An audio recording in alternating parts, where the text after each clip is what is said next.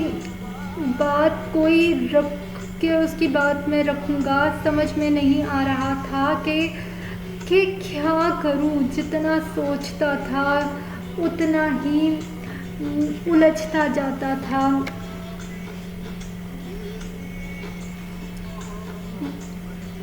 وہ اس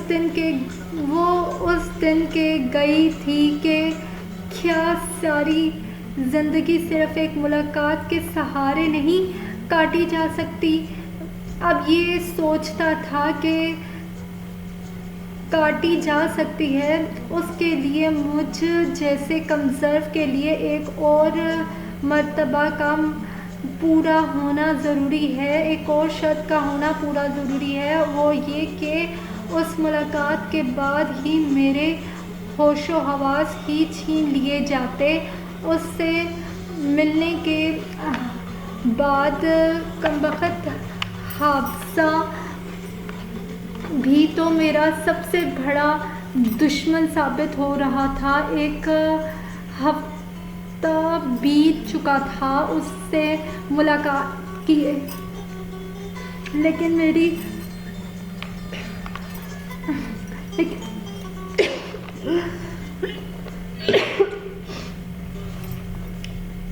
میری آنکھوں کے سامنے اب بھی ہر پل وہی بیٹھی رہتی تھی۔ میری سانسوں میں اب بھی اس کی مانوس خوشبو بسی ہوئی تھی، میری سماعتوں میں اب بھی اس کی وہ روح کو کھینچ لینے والی ملائم آواز اور چوڑیوں کی کھنک ارتعاش بکھیر رہی تھی۔ میرے لمس اب تک اسی کے جاتے ہوئے لمس کی عادت سی پڑ گئی تھی۔ یہ کیسی عجیب ملاقات تھی! میں ان چند گھڑیوں کی ملاقات کے بعد اپنی اسے پہلی گزاری ہوئی اپنی تمام عمر ہی بھول گیا تھا۔ میں اس ملاقات سے کیا تھا، پہلے کیا تھا اور میری پسند ناپسند کیا تھی۔ تمام ذائقے، تمام خوشبوئیں، تمام حسیات جیسے مٹ سی گئی تھیں مجھ سے۔ میرا سایہ تک جیسے چھن گیا تھا، بس ایمان اور ایمان ہی باقی رہ گئی تھی۔ ایسا لگتا تھا کہ جیسے میرا وجود اسی دن دنیا میں وارد ہوا ہو جس دن میری ایمان سے وہ آخری ملاقات ہوئی تھی۔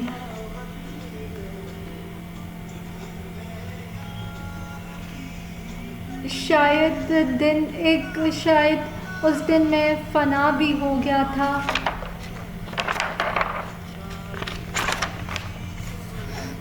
وہ شاید ایمان سے ملے ہوئے نواں دن تھا۔ اکتوبر شروع ہو چکا تھا، سورج اب جلدی ڈوبنے لگ گیا تھا اور ڈوبنے سے پہلے اس کی سنہری دھوپ ہلکی سردی میں بہت بھلی لگتی تھی۔ جیسے جیسے سردی بڑھتی جا رہی تھی، دھوپ کا سنہرا پن بھی بڑھتا جا رہا تھا۔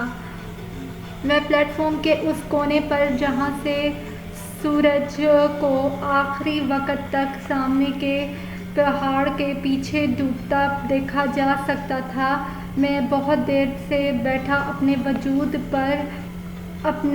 وجود پر دھوپ کو، اس سونے کو محسوس کر رہا تھا کہ شاکر مجھے ڈھونڈتا ہوا وہاں آ نکلا۔ جانے آج کل میں اپنی کسی بھی پرانے رشتے کو دیکھ کر جانے ڈر ہی کیوں جاتا تھا۔ وسوسے دل میں گھر کرنے لگتے تھے۔ وہ زیادہ دیر تک نہیں بیٹھا، وہ نکت کا رکا دینے آیا تھا۔ اس نے میرے گھر والوں کے بارے میں بتایا۔ امی پوری طرح سے ٹوٹ چکی ہیں، کمشنر صاحب کی ان سے اس موضوع پر کئی مرتبہ بحث ہو چکی ہے۔ وہ سب یہ بھی جان چکے ہیں کہ میں کراچی یا اسلام آباد میں کسی دوست کی طرف نہیں ہوں۔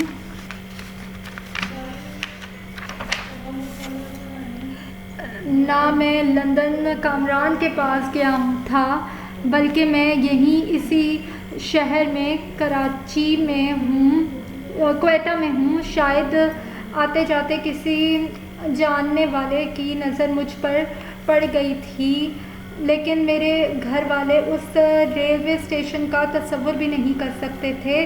انہوں نے مجھے شہر کے 5 اسٹار ہوٹلز، بڑے گیسٹ ہاؤسز میں بھی تلاش کرنے کی کوشش کی ہوگی۔ شاکر اٹھتے ہوئے بولا، حماد بابا، آپ نے پورے گھر کو، پورے زمانے کو یہ یقین دلا دیا ہے کہ آپ کے جذبے سے زیادہ بڑھ کر اس زندگی کو یہ دنیا میں اور کچھ نہیں ہے۔ آپ نے زمانے کو اپنی ٹھوکر میں لا ڈالا ہے۔ اب میری صرف یہی التجا ہے کہ اگر وہ گھر والے آپ کو واپس بلانا چاہیں تو انکار مت کیجیے گا۔ نکہت اب آپ کو یاد کر رہی تھی، اس کی رخصتی بھی طے کر دی گئی ہے، اگلے مہینے ہو سکتی ہے، تو ملنے کے لیے ضرور چکر لگائیے گا۔ میں چلتا ہوں۔ شاکر مجھے گلے لگا کر چلا گیا۔ پارٹ نمبر 24 اختتام کو پہنچا۔ مزید پارٹ سننے کے لیے چینل کو سبسکرائب کیجیے، شیئر کیجیے، لائک کیجیے اور کمنٹ کرنا مت بھولیے گا۔ فی امان اللہ، خوش رہیے۔